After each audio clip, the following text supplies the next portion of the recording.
Hello, hello, and welcome to the Ditch Summit, sponsored by Q and powered by Adobe, where we are talking this time around about teacher wellness, a pretty important topic. Looking at ways that we can be the best version of ourselves, to be happy and healthy and fulfilled and all recharged and ready to go, especially at this time of year when we're gearing up to go back to school. My name is Matt Miller. I'm host of the Summit, and we're super excited to have you along and to bring you our guest today that we're going to be chatting with. We're going to be talking to Merve Lapus, who works with Common Sense and is going to be talking to us about keeping our lives in balance, especially when we've got lots of different kind of like roles and different hats that we wear. We're going to be talking all about that. So Merve, thank you so much for joining us. Can you give us a little deeper introduction into who you are and what you do? Sure, happy to, Matt. So I am the Senior Director for Common Sense Education, focused on education outreach. So a lot of my work has me working with a team of individuals that are, on the ground around the country that are helping us to get real deep insights into how districts work, what are the biggest needs around schools, and then being able to take that information back here to our content team and our education team as a whole to really get a sense of what do we need to create so that we can make sure that schools feel confident and empowered with the technology that they have in their hands, both for kids at school as well as at home, right? Alongside with that, where I've got this team, I'm also just looking at how do we work strategically with national partners, state partners, and knowing that we've got this broader, number of schools around the country, where just over half the schools in the country are actively using our content in some shape or form.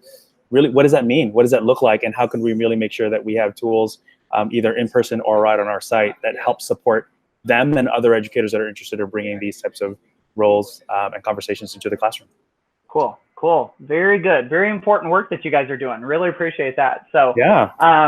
And then today we're going to be talking, like I said earlier, about balance. And my goodness, when I saw this topic coming up, I'm thinking, oh my goodness, I am excited about being in on this conversation because I have a lot to learn when it comes to balance, that's for certain. And I know so many of us in whatever walk of education it is, if we're teaching in the classroom, if we're in administration, if we're like a coach or, whatever, we probably wear a lot of hats, and they might be, official hats, like official titles that we've got of being, an athletic coach or a teacher or whatever. But then we probably wear a whole bunch of other kind of like unofficial hats.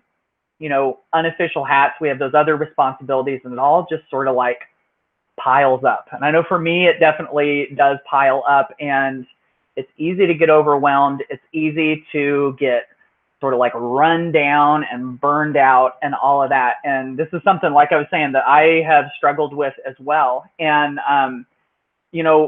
first of all, Merve, why do you think, let's kick it off with this. This is obviously a problem, an issue that a lot of people deal with. Why do you think that this is an issue in the first place? Why do we have such trouble maintaining balance in the first place, do you think? Well, I think right now maintaining balance is a little hard just because there's so much that's happening. There's so much that's going on. And especially as we work with schools, there's so many different types of needs that different types of people need.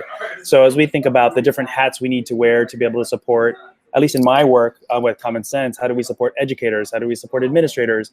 How do we support the families and the students that these schools support, right? We're looking at these different hats and different, filters and frames and how we need to look at the way the what's being delivered as well as the kind of content that's being created, right?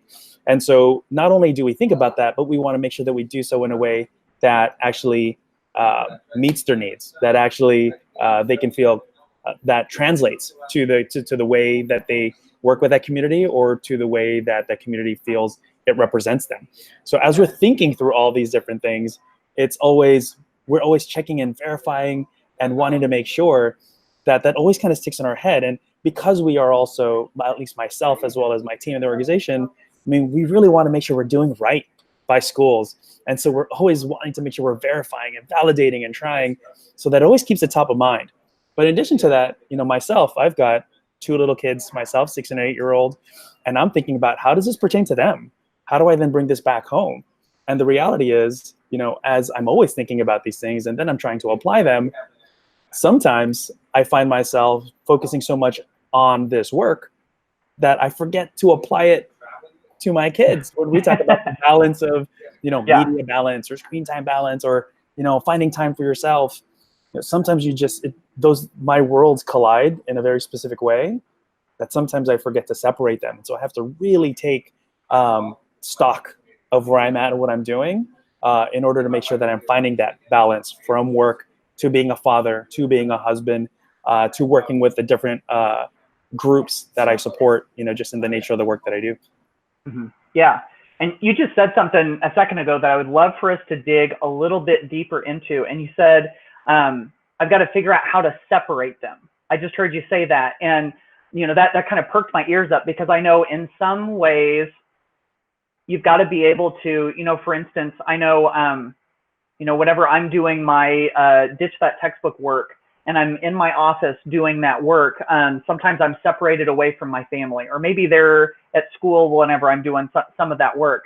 But then whenever they get home, or whenever I get done with it, I walk out my door and I close the door, and now there's that barrier and there's that separation. So I know in some cases we have these different roles, we have these different hats, and we have to try to keep them separated. But then you also mentioned how some of that work that you do with common sense, like the screen time thing, I remembered you said just a second ago, that's something that you don't separate. And if it was a little bit more kind of like interwoven into your work life, your home life, and all of that, that's a good thing. So I'm starting to see kind of like this duality. You've got, times when you've got to separate things, but times when you got to like interweave all of those. And I have the hardest time navigating all of that. I just wondered if you could like speak to that, Sure. or if you've got any thoughts on any of that. Sure. I mean, the reality is, screens are so ubiquitous in our lives, right? And so whether it's personal or whether it's for work, they're present. One, obviously, not all screen time is created equal. So there's that passive type of screen time you're using, and then there's that real active time. And how are you using it for both work as well as for, being, for me, again, being a father or being a husband? How do we use it for entertainment? How do we use it for learning? I think what's hard is it's hard to measure how much time you're spending on it because it's so ubiquitous. What you can do, though, is really how do you define the sacred times where you're not on anything? So you're looking at those opportunities for dinner. You're looking at those opportunities of, it's about almost nighttime. So we turn everything off and just spend that time with each other. Our last thoughts should be about our friends and our family, not the social feed or not, that the last episode on Netflix, right? So how do we make those spaces where it's not present versus trying to monitor how much time we're on it? Just create the sacred times where you're not on it and really find that time specifically for family or for kids. I know what's going to happen once the kids are asleep, though. I was like, okay, I'm going to get right back on it. And then I find that other time where it's like, now I disconnect because now I'm going to be a husband and make sure I spend that time, right? So finding the sacred spaces to disconnect, not trying to take stock of how much time you're on it. Yeah. And that's a good example, I think, of what we were talking about there, how sometimes you got to keep things separate and sometimes they can kind of go together as far as like, screen time in that case. And the other thing I was wondering too is like when we're trying to figure out all of the different parts of our life, I don't know if this question makes any sense, and you can just call me out right in the middle of this interview if it doesn't make any sense, but I'm going to try to go here, and if it doesn't work, that's okay. But I've got all these, I've got my work life and my coach life and my teacher life and all of that stuff, and sometimes I got to figure out this one needs to stay separated, and how do I create boundaries? And then these two things can kind of work together and interweave, but I got to figure out how they fit together, and it's like navigating life in that way. That's kind of where my brain's going on all of this. I'm going to kick it over to you and see if you have any. Folks, this is like kind of unplanned here. This is like off the cuff. So I'm going to see if Merve's got anything on this, and if he doesn't, we're going to move on to something else. But if you do, Merve, I would love to hear what you've got to say on that. Yeah, sure. I think so. The one thing obviously with my work, it ties directly to me being a parent, ties directly to the way that I work with schools, even work with my own kids' school, right? So these things have this natural kind of inflection point. I think the one thing that stands completely separate from all that is my own time. Like, where do I take the time to not think about this work and just think about me? I would say for 12 years now, this is like when I think about that time, it's like getting married, starting a family, now raising kids. For 12 years, I didn't really have me time. I've always, because I'm a very active father and very active parent, very active in my community. I try to be. So I've always been thinking about how can I give back? What can I do? But not necessarily, okay, so within that, where do I find my time, right? Yeah. And I think Yeah. this is the first time this year where, unfortunately, I've had to build my time in through a calendar. But it's become that sacred space. So again, hard for me to think about, okay, I need to find this time, I need to find this time. And more so just build the time and create that downtime and schedule it in. And because so much of my day, because I have so many things going on, works on color-coded calendaring, building in the me time makes sense to do it that way, and then just keeping it sacred, right? And that's the hard part. Because the thing with it though is you also don't want to. I think the one thing that most people kind of feel bad about is when they schedule it in, sometimes it doesn't feel authentic. But you know what? It's the time that you make of it, right? When you're in it, if you're focused in on it, it becomes authentic. And then you know that other things are going to come up, or you need to now kind of switch your time away, right? I think the reality is with these different hats that we wear, essentially, the way that I work with different people, much like an educator, Matt, you remember this, like working with different grade levels, and then working with administrators an hour later, and then working with counselors another hour later. Yeah. Yeah. You're code switching all day long. That is exhausting, Yeah. right? So if you're expecting to be able to deliver in every interaction, right? You cannot wear multiple hats if you don't have the headspace to wear them. So you need to make that time to be able to have a good, firm, level head for which these hats can operate from. Otherwise, they just spin out of control, right? Yeah. And so making that time, finding that cherished time, as much as we're talking about finding balance for screen time, finding balance in your time, create sacred time. Yeah. Yeah, absolutely. No, I totally agree there. And, I wanted to touch back real quick on, you were talking about you're finding ways, even if you have to calendar it, to find some time for yourself. And I feel like, when I was in the classroom and with teachers that I talked to, it's so hard for them to do that, especially during the school year. But I mean, just even all the year round, because, part of it is I feel like our teacher brains never totally turn off. It's always up there. It's always going. And in some ways, I guess that's not necessarily always a horrible thing, but you got to be able to keep it under control. But with all of the different stuff that's going on, I wondered if you thought, specifically going into like educators in the classroom, or maybe those, like instructional coaches and, the folks that are working kind of like day to day in the school, how important that me time is, because I think it's easy for us to kind of like push that off to the side. And just wanted to see your thoughts on that, since you're kind of addressing that. Is that a pretty important thing? And do people not take it as important as it should be? Yeah, it's incredibly important. I mean, I think everyone knows how important it is, but I think sometimes, educators especially, they're just so giving to the space, because when they see an educator in need, and they know that they have a resource or a tool or time that could level up that educator, they're going to want to provide that time. That's just kind of, and we need that. The reality is, so many of us aren't getting the development that we need in our schools sometimes because of whatever reasons. And then we find that we get that development in other spaces, like online spaces, which are outside of the school time. And so investing in that time allows us to become a better educator. And then we try to apply that right into the classroom. And then we go right back into that space again to learn more. But then where's the time for us, right? Yeah. And so, again, you need to find those sacred times. Unfortunately, depending on the time of year, depending on really the scope of your day, sometimes it feels like you never get to that point, right? I think all the time whenever I talk to friends and folks that we have these discussions, one of the number one things that we talk about is just, you need to sleep. And unfortunately, right now I'm wired to sleep. I go to sleep around 12, 1 o'clock, and my dogs and my family will wake me up at 5:30. That's not really much sleep, right?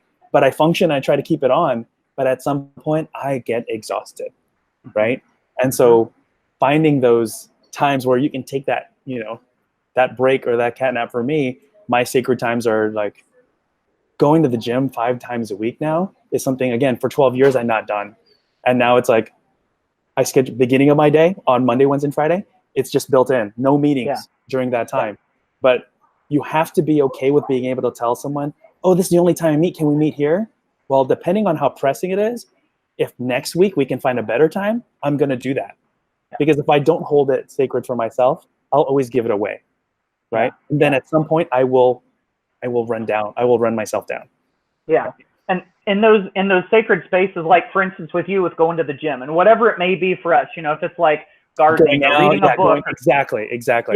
Yeah, exactly. So with you in particular, when you've done that, when you've, you know, held that time sacred, what kind of an impact, you started to touch on this a little bit, and I wanted to hear more about it. What kind of impact has that had on you, so that we can see from the other side what kind of impact it could have on us?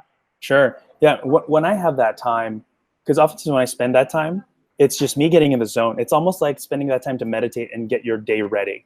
Right. I mean, we've heard about this, the strength of mindfulness, and being able to just kind of take stock of where you're at, where you're feeling, so you know how to provide direction that day. Right. For me, it's an opportunity to kind of zone out and be able to feel like I'm nourishing kind of the physical state, so that my mental state has its opportunity to work as well. Like I feel like it's always working, but when I go into my physical state, it allows that place to zone out and just rest. Yeah. Right. It's almost like it's got a complete opposite effect from my mental to my physical, which is my time. Right. It's a time for me to get clear. And then once that's done, I go right back in, and now I've got the physical capacity to do everything I'm thinking about. Yeah. Right. I've got enough rest. I've got enough mental acuity. It allows me to be able to get a better sense and assessment around where I'm at, what I need to do. I think another thing, though, in terms of as you think about your own health and your own balance, and for me, I'm in charge of a number of individuals, like I build in that practice into their lives. Like I make it an expectation that they find the same balance I'm looking to. So one, I need to role model it, right? So the schedule that we make with them is built around the time I've made sacred for myself. And the time that we make to meet is built around the time they need to make sacred for themselves. So as much as I do it for myself, I'm role modeling it so that my team can do the same. And that makes them better at their role.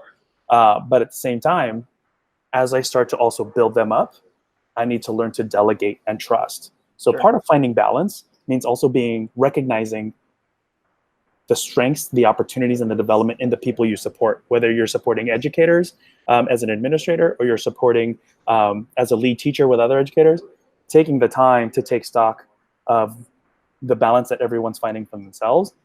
Now that they're well rested, giving them the right PD, the right direction and support they need to build their capacity to support, and then delegating where it builds them up even forward. And that frees you up to then take a step back and look at what you're supporting. Because reality is, in my work, you know, based out of here in San Francisco, there was a time in my life here where I was doing the work in the Bay Area and overseeing the work on a national scale. So I was in this parabolic mindset where I was like looking at everything 30,000 feet up in the air, trying to take stock of everything, and then diving down and doing the work. And there's a lot of value in doing the work. It allows you to step back and see how it all translates, but it is exhausting to continue to move in this wavelength, this parabolic kind of workflow, right? Yeah, exactly. It's like you said earlier, it was like you used the term code switching. And, you know, me being a world language teacher, my entire teaching career, I know about that. And I know about how, you know, if you switch between the two languages, it's hard on your brain, and it's hard on your life whenever you continue to switch between those two roles. So I'm so glad that you brought that up. I wanted to turn in a little bit different direction, since we're kind of talking about balance here. You know, we've talked about the balance of wearing, you know, multiple hats, having different roles and stuff. I wanted to talk about the balance of using technology, because I know with common sense, this is a big thing. We even touched on screen time just a little bit. So we're kind of bringing that back around a little bit. Sure. And, you know, balancing, and this makes me think of my life as a parent, of course. You know, I've got 3 kids. They're going into 8th grade, 6th grade, and 4th grade. And so this is a big deal for us. Yeah, and you are in it. I am in it. I'm like right in the middle of it. Exactly. And, you know, we've got a daughter who has a cell phone now, and in 8th grade. And then my 6th grader and my 4th grader do not have. And, but they do have digital devices. This is all stuff that my wife and I have, you know, continued to talk about. And we love some of the things that they're able to do with those.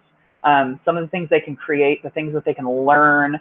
So we don't want to totally shut it off, but we also do want them to be balanced. And, you know, my kids, for instance, they play a lot of sports. My son's big in basketball. My two daughters play a lot of softball. We go outside and play a lot. And I mean, there's lots of that stuff, but balance is still something that's very much on our minds. And I know that shunning technology is not the answer. And I know diving full in without coming up for a breath is not the answer. So I wondered, you know, especially from your perspective, you're thinking about this all the time.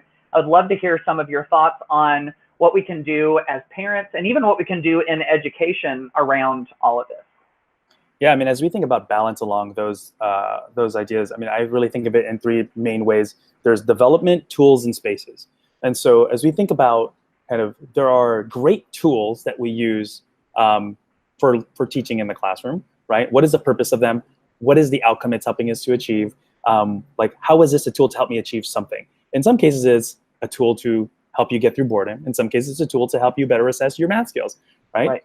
But then the other reality is that this is now more, there are some folks that will tend to look at these digital tools now as like, oh yeah, this is a tool for them to socialize. Well, the reality is more than just socializing, because these are real spaces now for kids. When we talk about it, it's a social platform.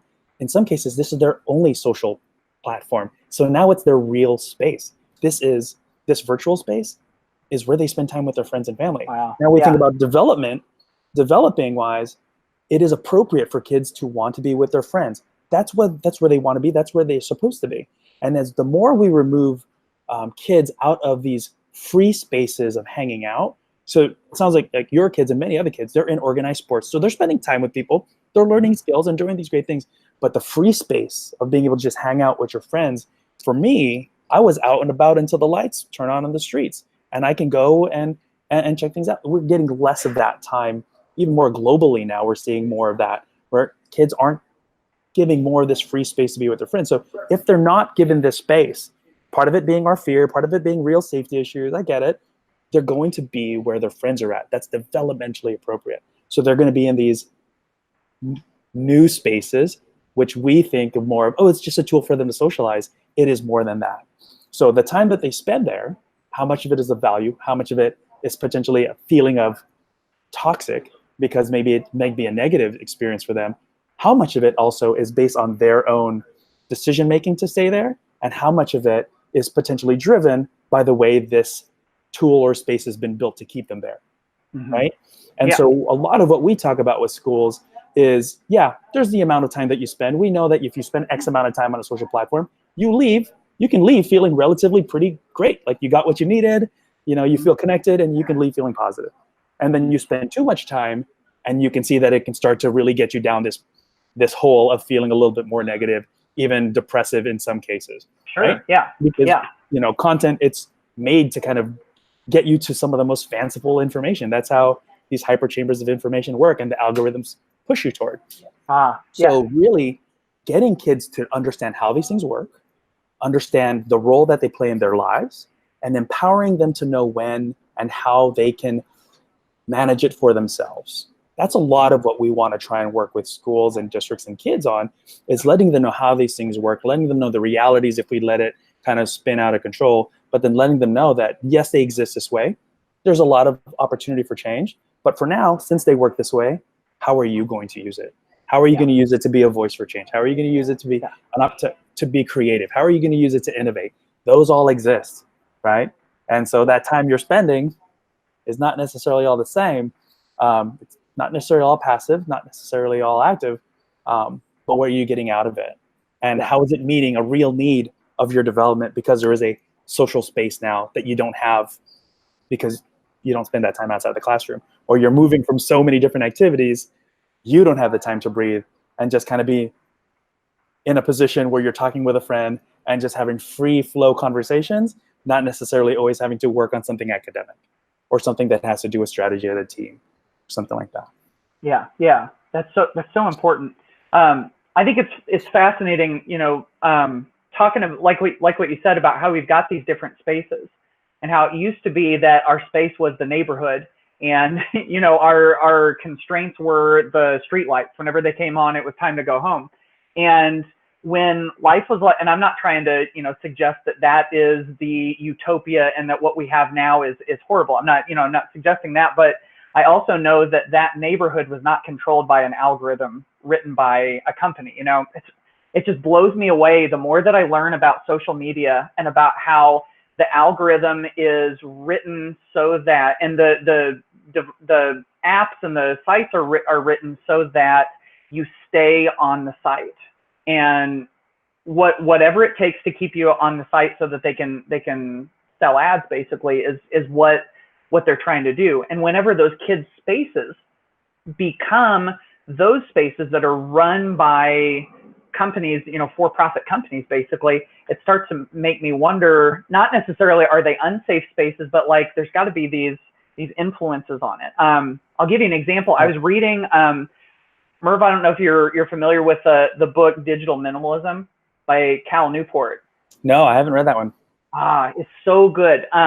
So Digital Minimalism, it's this book he's written that talks about the control that all of our technology, especially our cell phones, have over us, and how we can kind of like regain some of that control over our lives. And he started to cite some research where people looked into social media users and how, and like the feelings that they would have from using it, and how a lot of them were feeling down or even depressed when they used it. And they started to look at what causes the depression and what doesn't so much.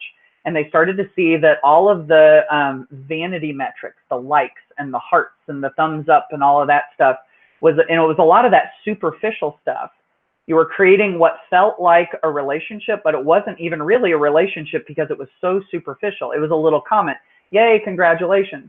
And we weren't getting like deep into relationships. And you know, it's interesting that Facebook and some of the other social media will push, oh, it builds connection, it builds relationships and all that, but so often it's like a superficial one. And the kind of spaces that, and for so long we used to spend time in, were the ones where we would create those deeper relationships. And that's got to be such a struggle right now in schools and with parents and with everybody, is to help kids and help ourselves develop those healthy relationships that aren't just a like or a little meaningless comment. Yeah, I mean, it's really in how you use it. I mean, because one of the reasons why these platforms are so successful, especially for people like me, it's like it connects me to family and friends that I just don't see all the time.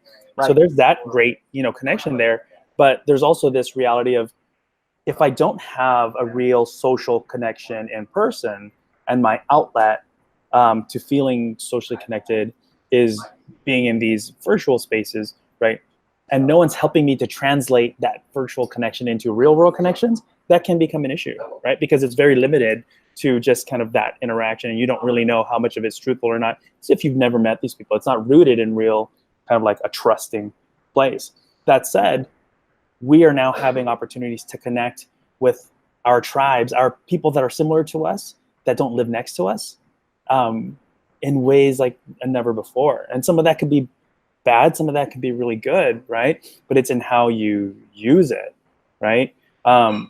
And I think one of the things that we can do as parents, and especially as educators, you know, is, as we know that these things are part of the way that we're growing and experiencing, and the way that these, you know, you don't have to understand the whole tool, but to understand how the tool works generally, so that you can be able to communicate how to transition that experience and applying it into real world experiences. That's high value, right? Yeah. How do you bring those spaces together, not in the sense that they, you know, hit each other, but that you can take some of what you've learned around something you learned online and bring it into some kind of physical practice, right? That's one of the values of it. You can learn so much, you can meet so many different people. What does it mean now to do so in person? Again, in a trusting and supportive way. There's, unfortunately, you know, people that meet online, they meet in person, it's the wrong kind of meet, right? So how do we understand what's really happening there? I mean, that's why it's about empowering our kids to really think critically about these types of situations, to really think critically about what they want to do with the tools that are in front of them. You know, because like you said, if we just put on all the restrictions so that they don't ever have to get exposed to it, when they do get exposed to it, we haven't done enough to empower them to think about where to go, how to deal with these things, because it's making themselves present, versus, you know, putting up filters for things that we just don't want to bombard them with when they're too young, but Right. giving them guided access so where they can build independence, where they can build a sense of confidence in where to go and how to navigate through, right? Yeah. Because this is going to be a part of their world moving forward. It's not going Yep. away, right? Yep. So that is the new reality. Like you said earlier, looking back in the way we grew up, it's not about saying, well, here's how it was when I grew up. Great. Here's how it is now. And a lot of these things are happening in just different ways. So how do we bridge those things as parents or even educators? Because it still comes down to behavior, decision-making, morals, and ethics, not necessarily the like button that's there. The like button Right. perpetuates other things, for sure, right? And it can manufacture this feeling of acceptance, for sure.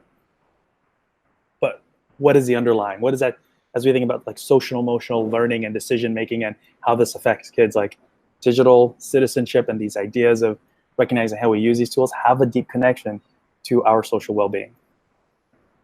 Yeah, absolutely. Now, I'm glad that we're talking to you about this because I know that Common Sense has a ton of really good resources related to all of these things that we're talking about, right? So, and they're free resources from what I understand. Can you tell us a little bit about what's available to educators and the parents and all of that, so that if we want to dig more deeply into this, become more informed, make better decisions, what is out there for us?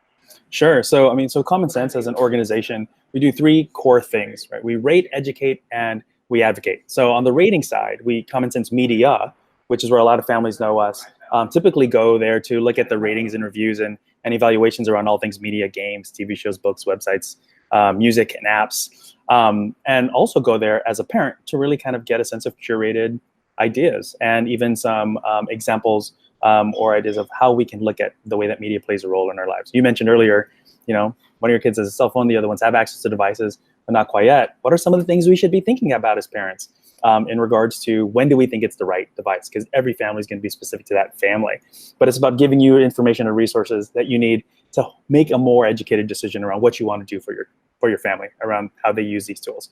And then the education side, which is where I put a lot of my focus, we've got, as an underpinning, we've got a full K-12 curriculum on digital citizenship, and we've got actually a brand new K-12 curriculum that's being introduced for back to school this school year. We've got 3 through 8 already available, and our full K through 12 will be available for back to school, which really looks at some of the bigger and emerging issues like hate speech has really kind of increased. News and media literacy has a higher need, not just for vetting content and being able to look at fake news, but finding the value and validating the way that we look at resources and tools, is bridging those as real skills and value versus just trying to find, the inconsistencies and the fake stuff, right? Yeah. So how we change really the dispositions that we have when we are interacting with media and technology.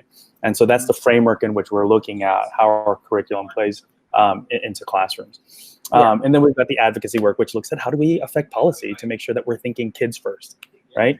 What does this mean to our kids and the education systems in which they're being supported by? Let's make sure we think about privacy, their data, their information, their access, and how do we support that in our schools as well as within our communities to really give kids a level playing field.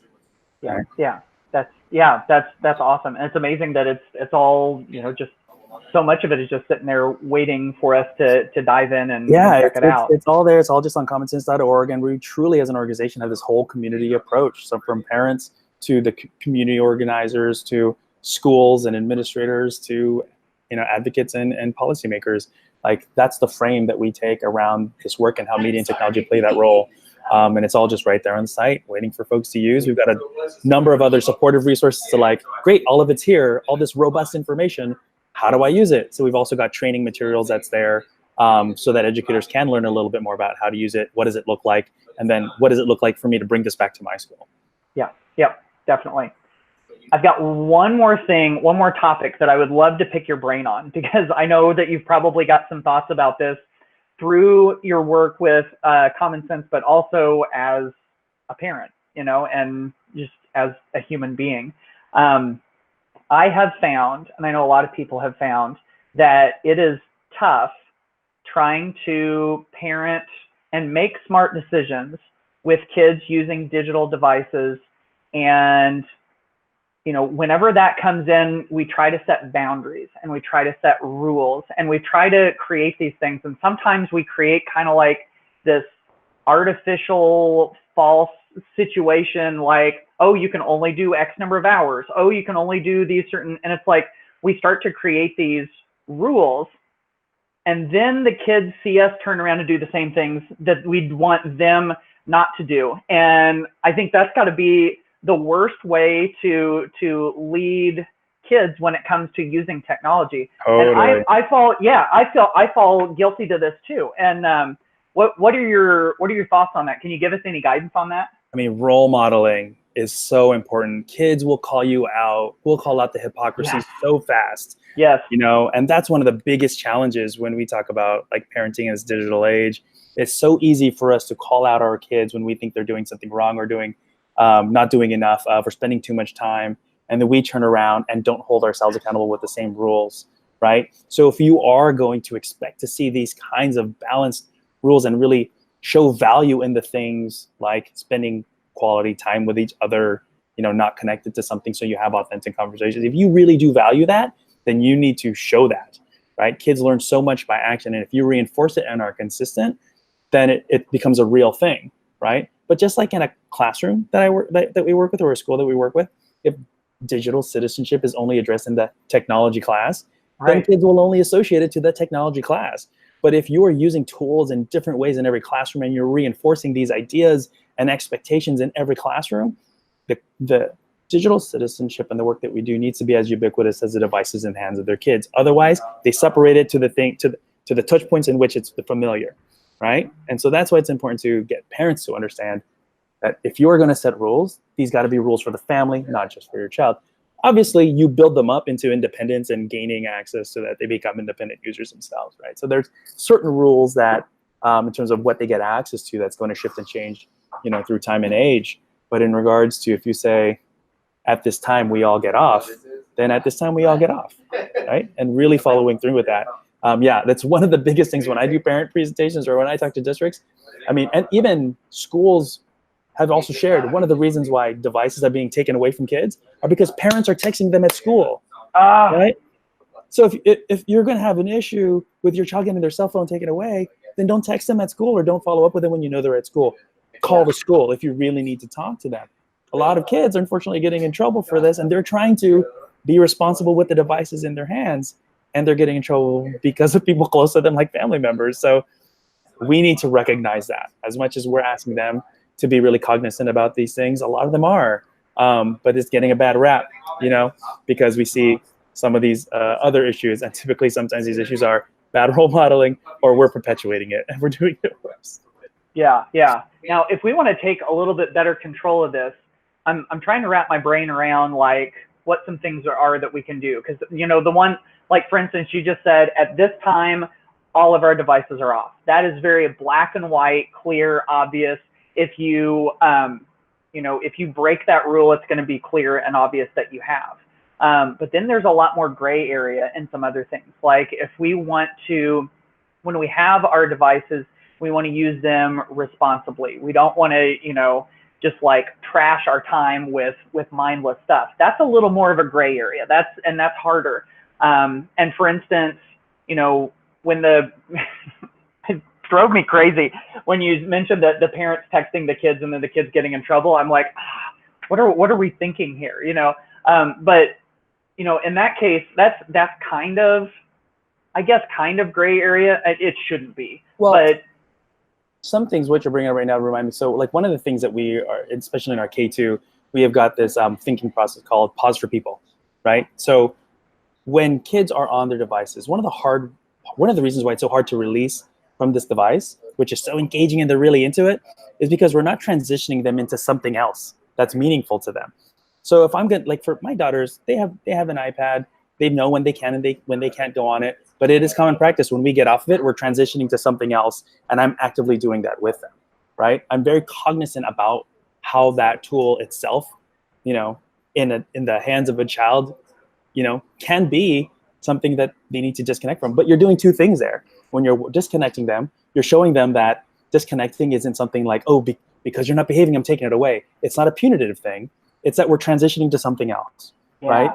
And it's also in practice again as a parent.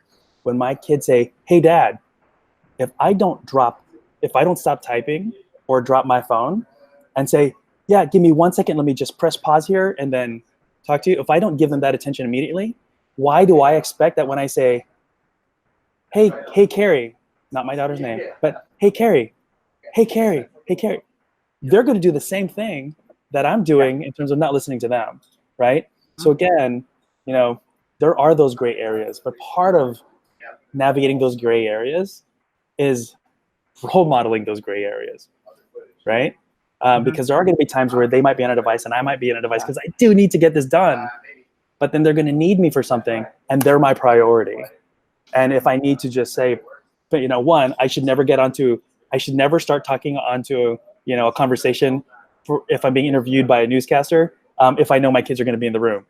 Like, just know those spaces. You're like, you don't do that, right? Yeah. But if I'm having a conversation with a colleague and I let them know, hey, my kid's here, they might ask a question, just know that we'll understand that. And I just pause for people really quick. These are my people. Let me pause for you. And I do expect the same thing from them. Hey, pause for people. Okay, what's going on? Like, I need you guys to do this. We're about to go. Okay, great, right? And we build it into the flow of how we do things, and just make it a part of every day. Yeah, that makes sense. Yeah, no, that's great. My goodness, this has been we've covered a lot of ground. This has been we so really good. did. Right? Yeah, exactly. So I know, like we were saying earlier, Common Sense has all sorts of great resources that we can get a hold of. If people want more of you, or like more of the things that you're doing, or any of the stuff that you do with your work or anything, like any of that stuff, where can you direct folks? Like, social media, blogs, or whatever. Yeah. So you can always connect with me at my Twitter handle. It's just at MOLAPUS, at Molapus. And connect with me there. Nice and open. Love to connect with more and more educators there. Pretty active with it in terms of getting resources that are around these types of issues right through that feed. So that would be the purpose of connecting with me. There's to get some of that directly into your own feeds, and connecting with me on a personal level would be great. In terms of the work that we do at Common Sense, at Common Sense, commonsense.org is a place where you can find all that information. You can even just send me a direct email. I'll be happy to kind of filter through, or get you in the right direction based on some of your needs. It's just MLapus, so MLAPUS at commonsense.org. And that would be the best. I've also got a blog that I'm working on. So sure, love to get everyone to check it out. It's called The Digital Daddy blog. It's thedigitalDaddy.wordpress.com. And we were just talking about code switching, you and I, in this chat. And I am going to be one of my next ones I'm going to be writing on is just the hour of code is what I'm calling it, but OUR. Since with so much code switching happening, right? When do you find your time to kind of breathe through it all? Because so many of our roles as educators, especially my role, has me moving so much. Where do I find my time? So pretty closely connected to the conversation we're having today. Yes, absolutely. That's cool. All right, Merve, this has been awesome. Thank you again so much for your time, for giving us some of your insights. It's been wonderful. Happy to be here. Thanks, Matt. All right, thanks. And thank you for watching this video and for being a part of the summit. And we'll look forward to seeing you on the next video.